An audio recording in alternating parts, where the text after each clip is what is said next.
안녕하십니까. 오늘은 다니엘서 2장을 중심으로 성경 속에 나타난 유럽 난민 사태라는 제목으로 잠깐 말씀을 살펴보도록 하겠습니다. 다니엘서 2장에는 느부갓네살 왕의 꿈을 통해서 하나님께서 인간 역사의 큰 줄거리를 짧게 집약적으로 압축시켜 말씀해 놓으셨습니다. 바로 커다란 5개의 인간 제국과 그 후에 있을 주님의 심판과 천년왕국에 대해서 말씀을 해 놓으신 것입니다. 5개의 인간 제국이란 바벨론 제국, 메대와 바사, 헬라, 로마, 그리고 종말에 있을 적그리스도의 후 3년 반 제국, 즉 적그리스도의 42달 온 세계의 통치를 커다란 신상의 몸의 각 부분을 통해서 나눠서 말씀해 놓으셨습니다. 이제 인류의 역사는 마지막 그 신상의 발과 10발가락에 해당하는 새와 진흙으로 섞여 있는 적그리스도의 제국을 남겨놓은 시점에 다다르고 있습니다. 오늘은 그 새와 진흙으로 나타날 적그리스도의 제국과 오늘날 유럽에 일어나고 있는 저 초유의 난민 사태와 무슨 관계가 있는지 살펴보고자 합니다. 제가 이 난민 문제가 다니엘서 2장에 기록된 말씀인 것을 알고 이 난민 문제가 마지막 때 징조 중에 하나라는 것이 깨달아졌고, 더욱더 이 시대가 주님의 말씀이 성취되고 있는 시점이 된 것을 알고 이 동영상을 준비하게 되었습니다. 자, 그러면 다니엘서 2장을 중심으로 천천히 설명을 해보도록 하겠습니다. 다니엘서 2장은 이 전체 내용이 너무 길기 때문에 오늘 말씀이 기록되어 있는 31절부터 45절까지만 먼저 쭉 말씀을 읽어보도록 하겠습니다. 왕이여, 왕이 한 큰 신상을 보셨나이다. 그 신상이 왕이 앞에 섰는데 크고 강체가 매우 찬란하며 그 모양이 심히 두려우니 그 우상의 머리는 순금이요, 가슴과 두 팔은 은이요, 배와 넓적다리는 노시요, 그 종아리는 새요, 그 발은 얼마는 새요, 얼마는 진흙이었나이다. 또 왕이 보신즉 손대지 아니한 돌이 나와서 신상의 새와 진흙의 발을 쳐서 부서뜨리며 그때 새와 진흙과 녹과 은금이 다 부서져 여름 타작마당에 겨같이 되어 바람에 불려 간 곳이 없었고 우상을 친 돌은 태산을 이루어 온 세계에 가득하였나이다. 그 꿈이 이러한즉 내가 이제 그 해석을 왕 앞에 아뢰리이다. 왕이여, 왕은 여러 왕들 중에 왕이시라. 하늘의 하나님이 나라와 권세와 능력과 영광을 왕에게 주셨고 사람들과 들짐승과 공중의 새들 어느 곳에 있는 것을 막론하고 그것들을 왕의 손에 넘기사 다 다스리게 하셨으니 왕은 곧 그 금머리이다.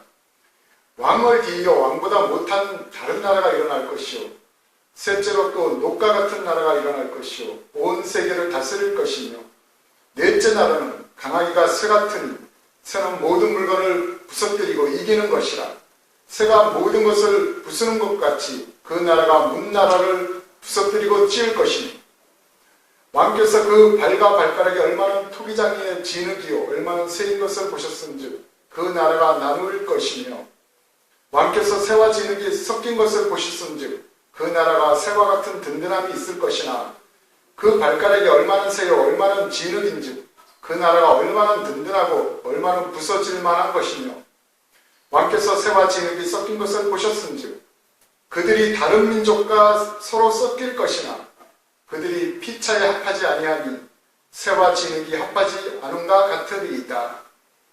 이 여러 왕들의 시대에 하늘의 하나님이 한 나라를 세우시리니 그것은 영원히 망하지도 아니할 것이요 그 국권이 다른 백성에게로 돌아가지도 아니할 것이요 도리어 이 모든 나라를 쳐서 멸망시키고 영원히 설 것이라. 손대지 아니한 돌이 산에서 나와서 새와 녹과 진흙과 은금을 부서뜨린 것을 왕께서 보셨은즉 크신 하나님이 장래의 일을 왕께 알게 하신 것이라. 이 꿈은 참되고 이 해석은 확실하나이까 하니. 네.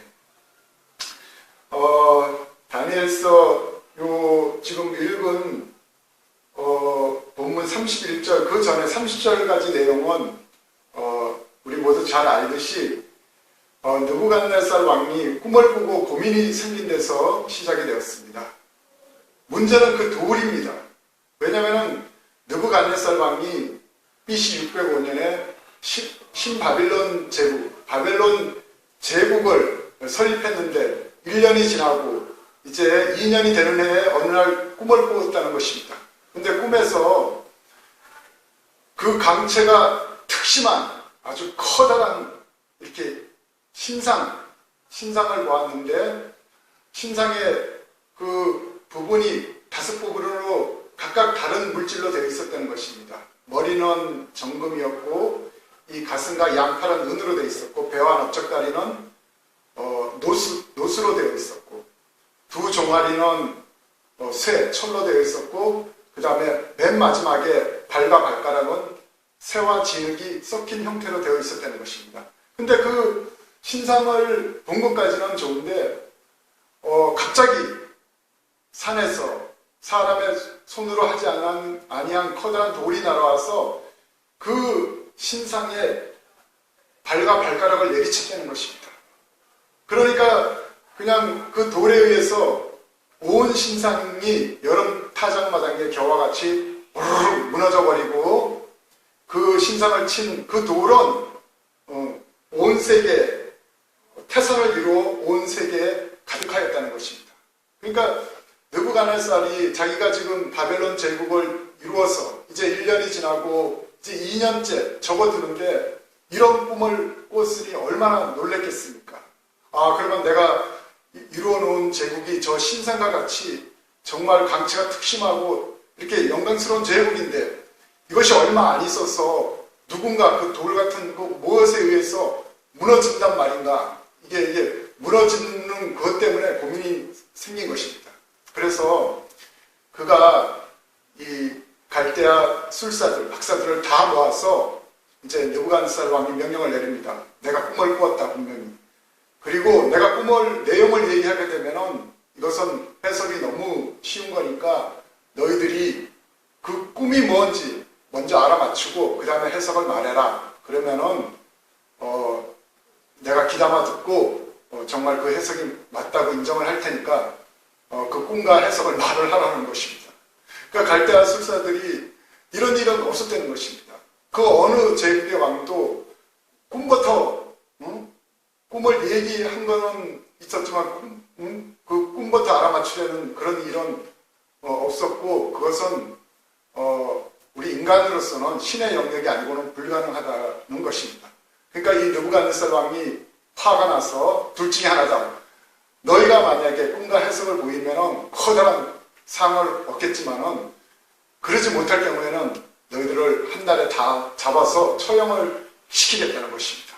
물론 유다에서 끌려온 다니엘과 세 친구 사드락과 메삭과 아벳느고도 이제 왕궁에 다 있었는데 그들도 다 잡혀서 죽게 생겼다는 것입니다.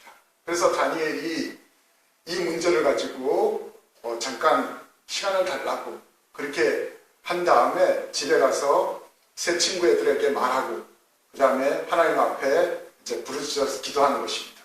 하나님이여, 이것은 인간이 할 일이 아닙니다. 그러니 하나님께서 느부갓네살 왕이 무슨 꿈을 꾼 건지 그걸 저에게 밤의 환상으로 이상 중에 보여주시옵소서. 그래서 제가 그 해석을 왕에게 해서 정말 저와 갈대아 술사들이 목숨을 건지게 해 주옵소서. 이렇게 기도를 했고 하나님께서 그날 밤에 다니엘에게 꿈으로써 그 느부갓네살 왕이 꾼 꿈을 다 재현을 그대로 시켜준 것입니다.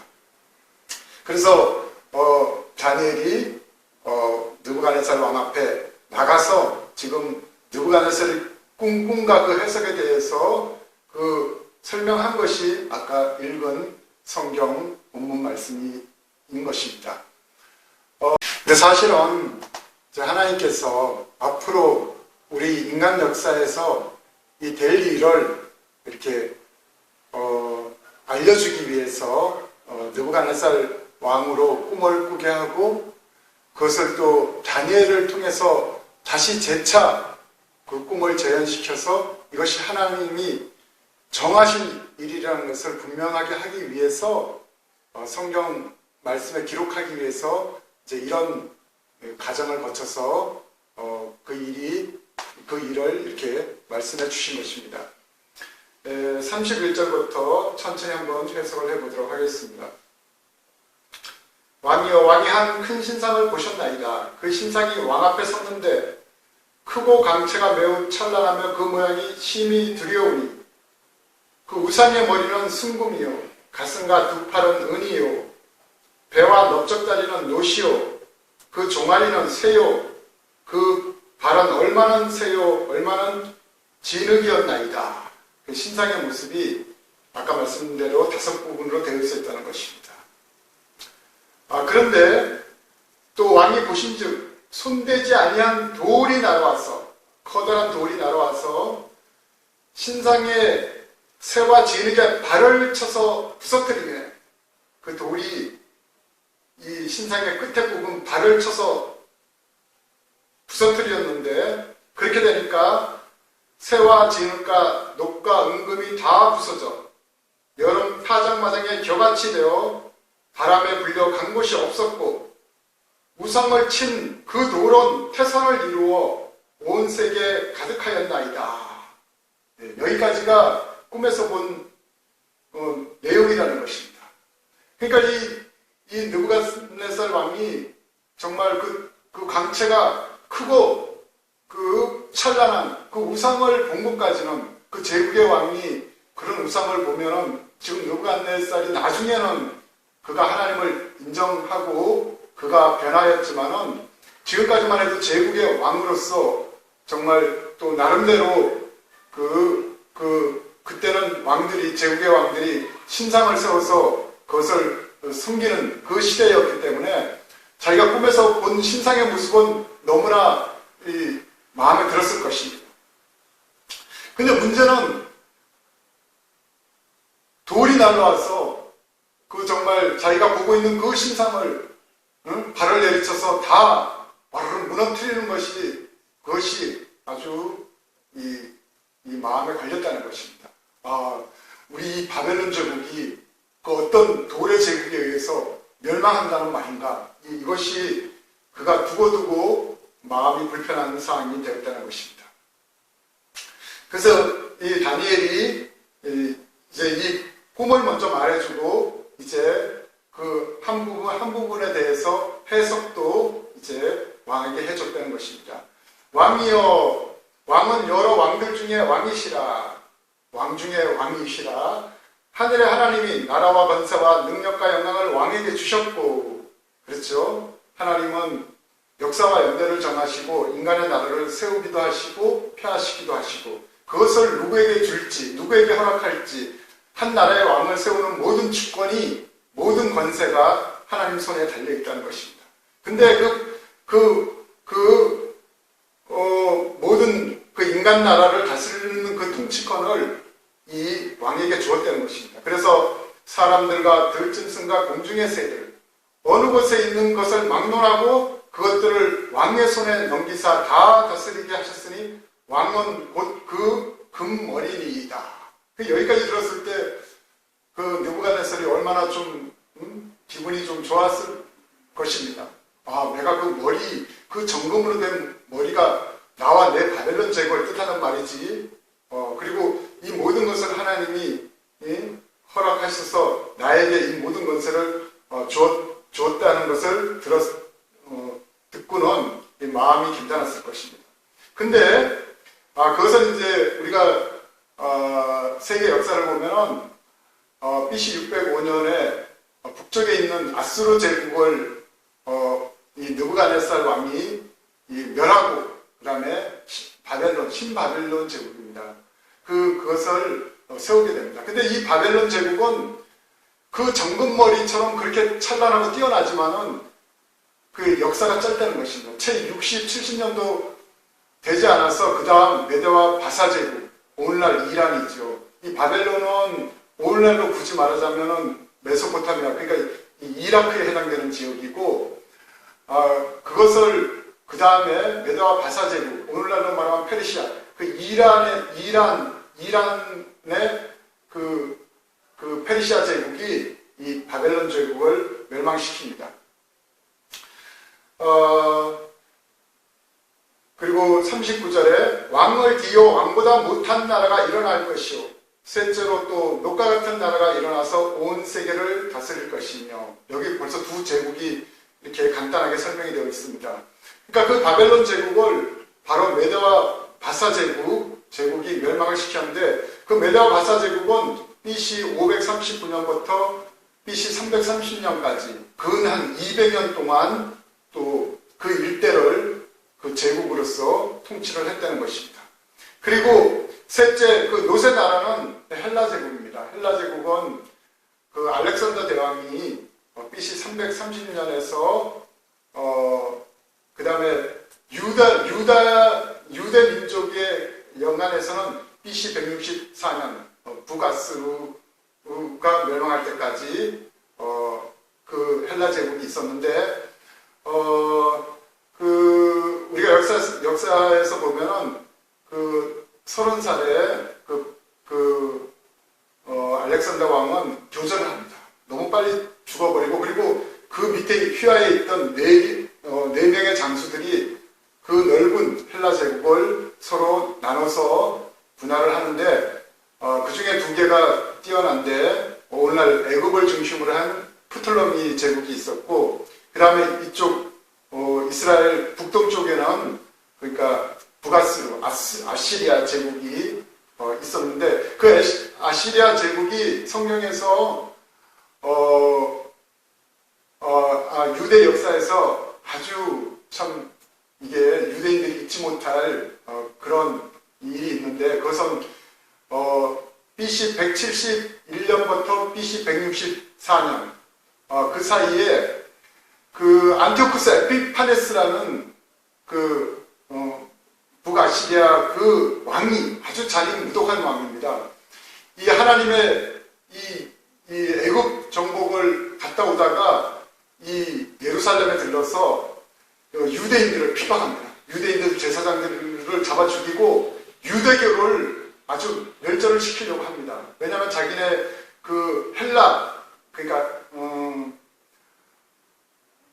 헬라 문화를, 헬라의 뭐 종교라든가 모든 문화를 이렇게 파급하기 위해서, 헬레니즘에 의해서 이 유대 민족의 종교라든가 문화를 말살을 하는 정책을 하는데, 유대교를 금지시키고, 그 다음에 안식일을 지키지 못하게 하고, 또 할례를 못하게 하고, 그 다음에 이제 스룹바벨 성전이 그때 있었죠. 두 번째 성전. 그 성전에서, 그러니까 유대 방식의 소와 짐승으로 하나님께 제사 지내는 것을 못하게 하고, 뭐 이렇게 돼지피, 유대인들이 싫어하는 그 돼지피로 막 드리게 하고, 그 다음에 유대교 성전 토라를 엄청나게 이렇게 찾아서 불태우고, 그런 유대인을 핍박하는 일을 합니다. 그래서 BC 167년부터 164년까지 이 제사장이었던 마카비 가문에서 들고 일어납니다.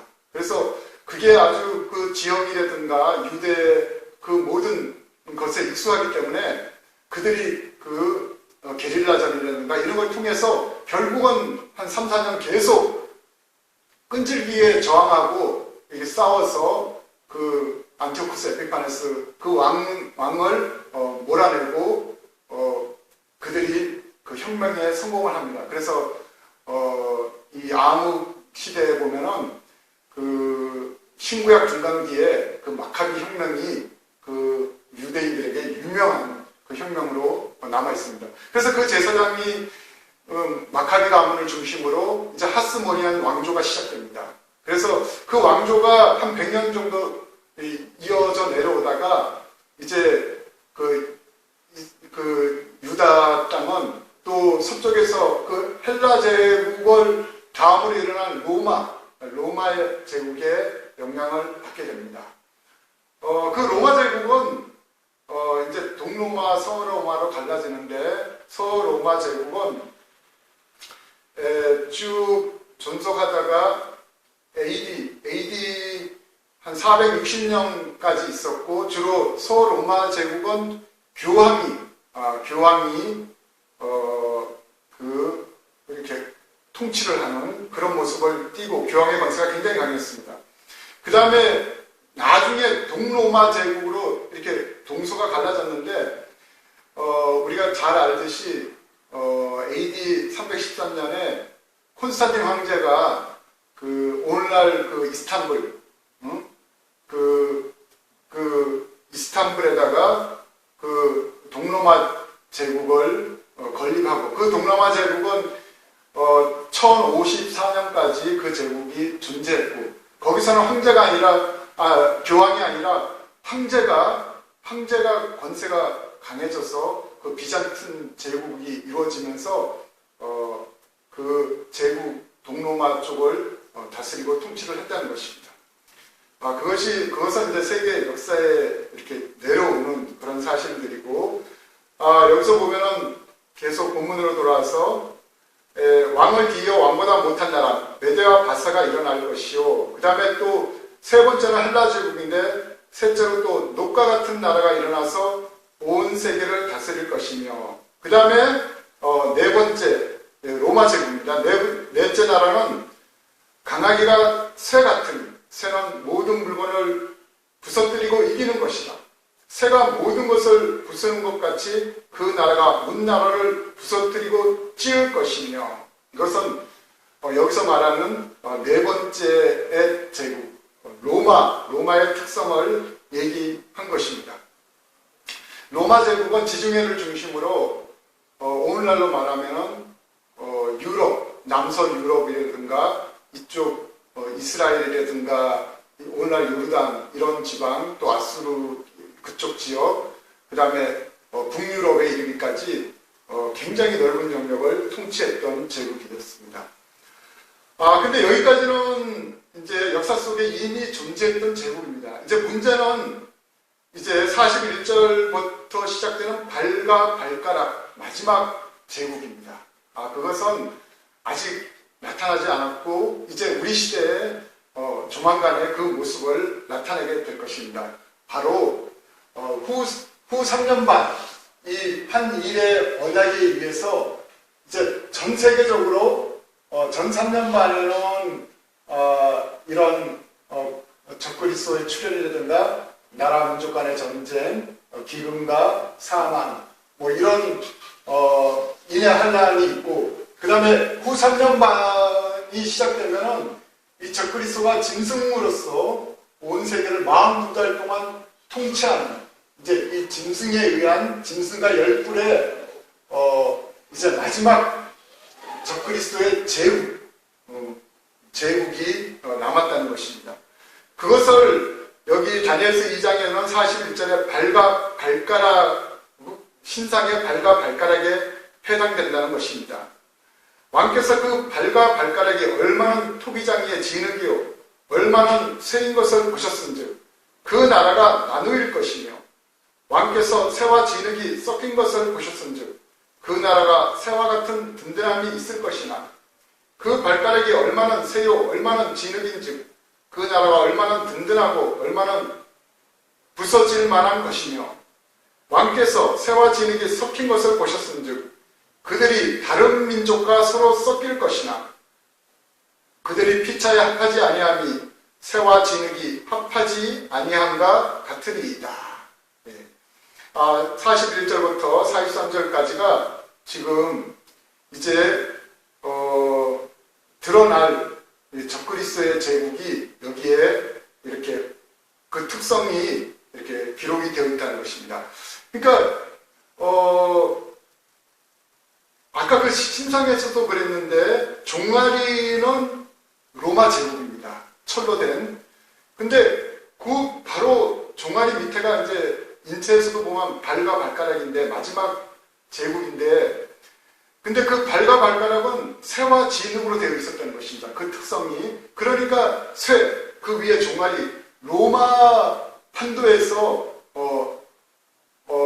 그것이 섞여서 일어난다는 것이죠.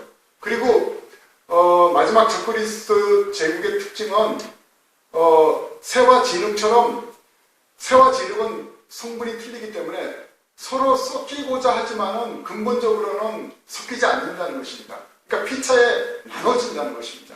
나눠지고 그 다음에 그 새와 진흙이 섞이지 않는데 또 다른 특징은 다른 민족이 서로 또 섞이는 일이 있다는 것입니다. 새와 진흙, 원래 그 나라들의 성분도 잘 안 섞이지만은 다른 민족이 또 이렇게 이동을 하면서 섞이는 일이 있는데 그 다른 민족이 들어가도 원래 새와 진흙과는 안 섞이고 또 원래 새와 진흙은 또 섞이지 않는 특징이 있다는 것입니다. 그래서 제가 오늘날 초유의 그 유럽의 난민 사태를 보고 이것이 마지막 적그리스도의 제국의 모습이 이미 이렇게 이루어지고 있는 것이구나. 시작이 서서히 그 모습이 그 태동이 되고 있는 그런 것을 번뜩 이렇게 깨닫게 되어서 오늘 이것을 나누고자 하는 것입니다. 지금 유럽 난민 문제는 시리아라든가 파키스탄 또 그 다음에 아프가니스탄 또는 북아프리카의 리비아라든가 이런 나라들 내전을 그러니까 가장 문제는 그 나라들이 내전을 통해서 거기에 있는 백성들이 국민들이 이 생존의 유혹을 느껴서 그들이 정말 그 목숨을 이렇게 보장을 받을 수 있는 안전한 나라들, 특히 유럽의 서유럽 잘 사는 나라들, 그리고 난민 문제에 대해서 이렇게 비교적 받아들이려고 하는 그 독일이라든가 그런 나라로 가고자 하면서 이렇게 난민 문제가 이렇게 크게 생기고 두각을 드러내기 시작했다는 것입니다. 그런데 이 적그리스도의 제국의 주 중심은 이제 앞으로 드러날 건데 짐승과 열뿔입니다. 짐승과 열뿔이 주체가 되는데 오늘날로 말하면은 미국과 유럽연합이 될 것입니다. 미국과 유럽연합이 주축이 되어서 이제 프리메이슨과 일루미나티 세력들이 이때가 되면은 세계 단일 정부라 그러죠. 그러니까 세계를 정치적으로, 경제적으로, 종교적으로 하나가 되는 통합을 시키려고 할 것입니다. 하는데 그 주요 중심이 미국과 유럽연합인데 문제는 유럽연합에 있다고 저는 봅니다. 왜냐하면 지금 유럽연합이 28개 회원국가가 있는데 그 중에 서유럽, 독일이라든가 영국, 프랑스 또는 벨기에, 룩셈부르크, 덴마크, 스페인이라든가 그리스, 이탈리아 이런 서남 이 유럽의 주요 10개 국가가 정규 그러니까 정회원 국가고 나머지 18개 국가는 정회원 국가가 아니라고 알고 있습니다. 근데 이 유럽연합이 그래서 여기 본문에 나온 것처럼 새처럼 옛 로마가 있었던 그 지역이기 때문에 그들의 후예들이기 때문에 옛 로마처럼 새같이 이렇게 강하고 든든한 이 서유럽 중심으로 한 그런 강한 나라들이 있는 반면에 또 진흙과 같이 이렇게 부서질 만하고 나라 자체가 힘이 약한 오늘날로 굳이 말하면 저 동유럽이나 북쪽에 체코라든가 헝가리라든가 이런 핀란드라든가 이런 진흙과 같이 이렇게 부서질 만한 나라들이 같이 엉켜 있다는 것입니다. 우리가 보기에는 유럽연합이 지금 이렇게 똘똘 뭉친 것 같지만은 내부 사정이 복잡하고 서로 빈부격차가 심한데 그래서 오늘 여기 말씀에 그 나라가 섞일 것 같지만은 섞이지 않고 나눠진다는 것입니다. 나눠지는데 문제는 더 결정적으로 나눠지는 이유가 다른 민족이 서로 섞이는 게 문제가 된다는 것입니다. 오늘날 굳이 말하자면은 이 시리아라든가 아까 말한 그 난민들이 그게 다른 민족이죠. 다른 민족 그 난민들이 그 유럽에 들어오게 되면서 그 다른 민족이 유입이 되면서 그들이 이 새와 진흙과 섞이지도 않을 뿐더러 원래 새와 진흙은 섞이지 않는 그 결론이 나게 된다는 것입니다. 그래서 이것은 이제 앞으로 있을 이 후 3년 반에 짐승과 열풀의 그 세계 단일 정부일 때 이것은 더 크게 확대가 될 것입니다. 이때도 지금도 유럽 안에서 새와 진흙이 이렇게 피차에 합하지 않은 것처럼 이때 이 마지막 적그리스도의 제국에서도 전 세계가 또 그 일루미나티에서는 전 세계를 그때 10개 권역으로 나눠서 뭐 권역 대통령을 세운다는 이런 계획도 있다고 제가 들었습니다. 근데 그 특징이 또한 서로 피차에 새처럼 강한 나라들과 진흙처럼 부서질 만한 나라들이 이렇게 그냥 한꺼번에 전 세계가 230개의 나라들이 서로 이렇게 합하려고 했기 때문에 그 안에는 새와 진흙이 서로 합해지지 않는 것 같은 그런 현상이 일어나게 된다는 것이고, 또 한 가지는 그때가 되면은 지금보다 더 많은 난민 사태가 세계적으로 더 일어나게 될 것입니다. 왜냐하면 여기에서 마태복음 24장에서 예수님께서 그러시죠. 많은 거짓 그리스도가 일어나고 그 다음에 나라와 민족 간의 전쟁, 둘째인 큰 칼, 세계 3차 세계대전에 방불한 나라와 민족 간의 전쟁이 일어나는데, 그렇게 되면은 지금 시리아 내전처럼 민족과 한 나라 안에서 그런 내전이 발발하거나 그런 전쟁이 일어나면은 지금 이 시리아 난민은 아마 맛보기에 불과하게 될 것입니다. 제가 볼 때는 이 전 3년 반에도 전 세계적인 몇천 명, 몇만 명, 몇십만 명 이 단위들이 자기의 생존권을 위해서 다른 나라, 비교적 자기가 생각하기에 안전하고 그렇게 받아들이는 나라로 이동을 하는 그런 일이 있을 거라는 것입니다. 이것이 43절에 기록된 다른 민족이 서로 섞이는 것이 제가 볼 때는 이 난민 문제라는 것입니다. 그래서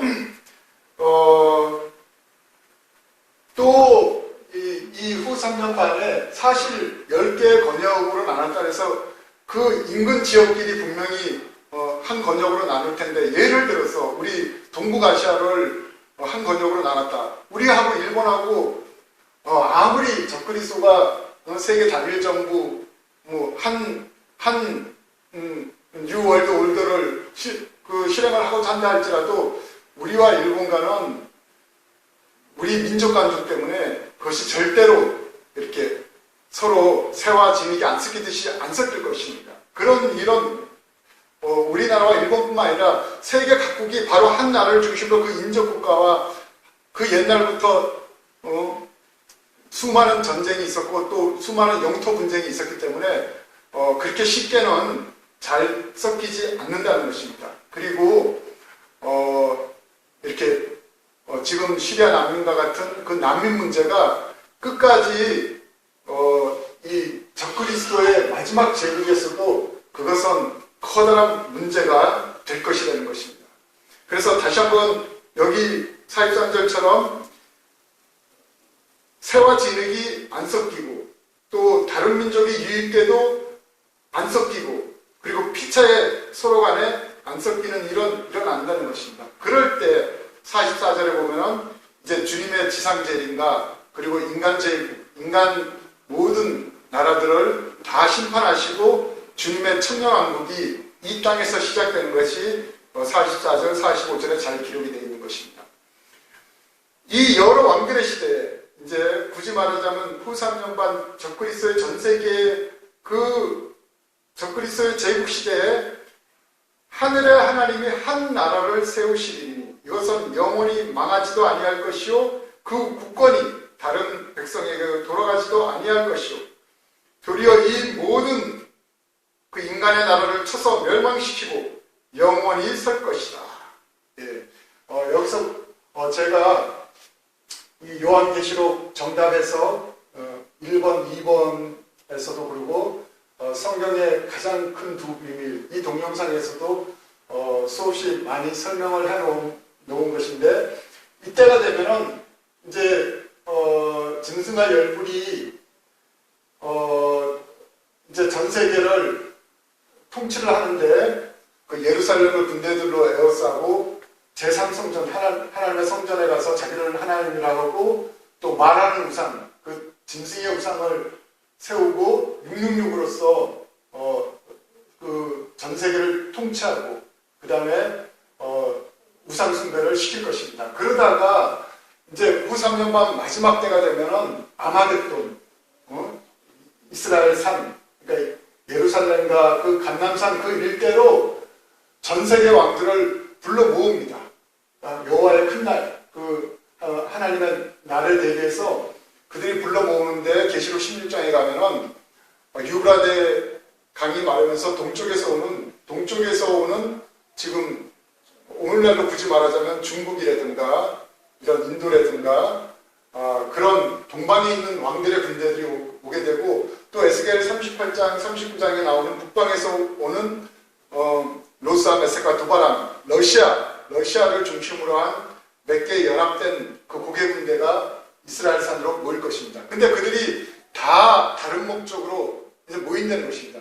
여기 새와 진흙이 서로 피차에 안 섞이듯이 마지막 이스라엘 산 위에 모인 인간 나라들의 군대들도 서로 주도권 다툼이 일어난다는 것입니다.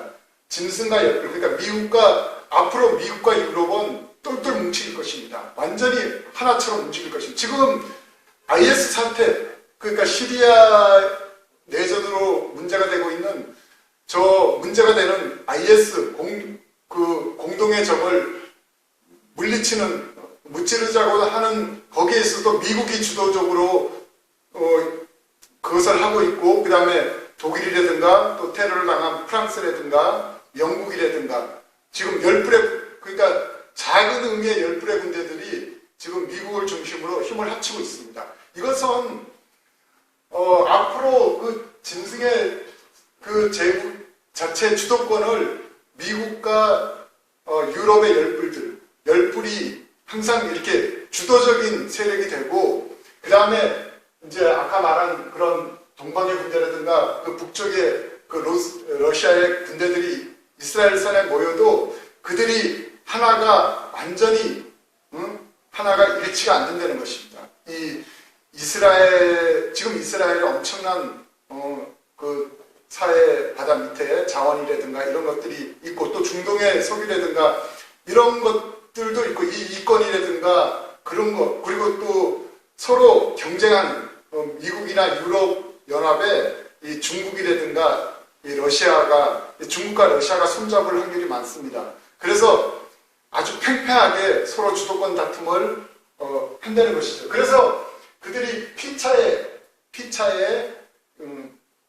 서로 다투고 형제가 형제의 칼에, 동무의 칼에 쓰러진다고 스가랴서 14장, 에스겔서 38장, 학개서 2장에 이 마지막 아마겟돈에 모인 군대의 특징에 대해서 잘 기록을 해놨습니다.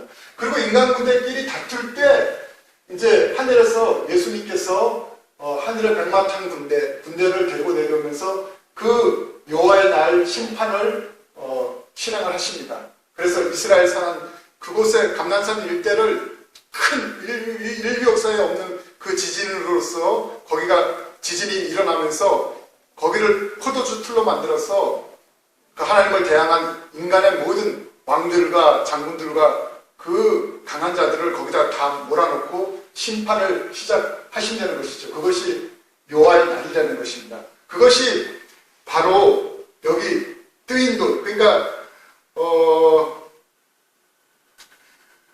34절에도 나오는데 손대지, 그러니까 왕께서 보신즉 손대지 아니한 돌이 날라와서 그 신상의 새와 진흙의 발을 쳐서 부서뜨린다는 그 의미인 것입니다.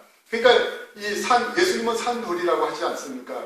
예수님께서 이제 지상 재림하시면서 그 새와 진흙의 발, 마지막 적그리스도의 그 인간 제국을 쳐서 부서뜨리니까 그 모든 인간의 제국, 새와 진흙, 녹과 은과 금, 그 신상이 다 무너지고 여름 타작마당에 겨같이 다 그냥 바람에 불러 날아가고 없고, 그 인간 우상을 친 돌은 태산을 이루어 온 세계에 가득하였습니다. 이것은 지상 재림하시는 주님이 모든 인간 나라를 심판하시고 이 땅에서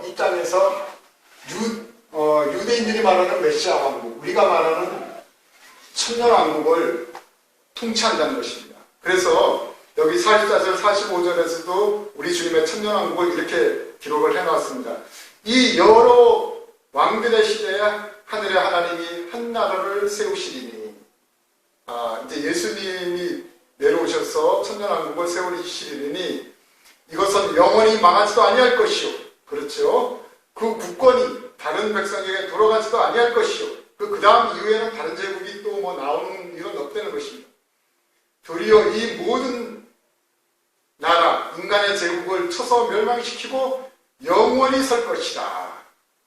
그 손대지 아니한 돌, 예수님이죠. 산돌이신 예수님이 산에서 나와서, 하늘에서 내려와서 새와 녹과 진흙과 은과 금을 부서뜨린 것을 왕께서 보셨은즉 크신 하나님이 장래의 일을, 우리 인간의 모든 마지막 그 종말의 모든 이제 일이 끝날 것, 그 장래의 일을 왕께서 알게 하신 것이다. 그래서 이 꿈은 참되고 이 해석은 확실하니이다. 이렇게 다니엘이 느부갓네살 왕에게 그 꿈과 해석을 말씀드렸고, 하나님께서는 이 느부갓네살 왕의 꿈을 통해서, 그리고 다니엘의 해석을 통해서 하나님이 앞으로 우리 인간 시대가 어떻게 종말을 맞이하는지, 그리고 우리 예수님의 그 메시아의 재림이 지상 재림이 어떻게 일어나고 우리 인간 제국이 어떻게 심판을 당하고, 그 다음에